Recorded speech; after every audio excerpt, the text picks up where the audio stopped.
Бүгінгі күндері тарихшылар Кремльдегі Қызыл алаңның жобасының өзі кезінде Алтын Орданың астанасы болған Сарай қаласынан ұрланғанын зерттеп шығарып жатыр.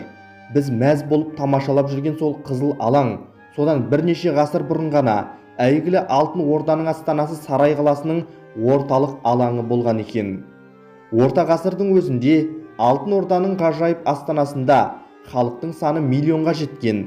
Бұл сол дәуірдегі Рим мен Парижден де үлкен болғанын көрсетеді. Қаланың көркейгені сонша, келген саяхатшылар бұл қаладан әлемнің кез келген халқының өкілін кездестіруге болады деп таңдайын қаққан. Байлыққа белшесінен батқан осынау ғажайып қаланы уақыт өтіп империя ыдыраған кезде осыны пайдаланған Дон бойындағы қарақшы казактар аяусыз тонауға ұшыратады. Оның үстіне қаланың планын көшіріп алып ешқандай белгі қалдырмас үшін орталық алаңды түгелдей дерлік қиратып кеткен екен.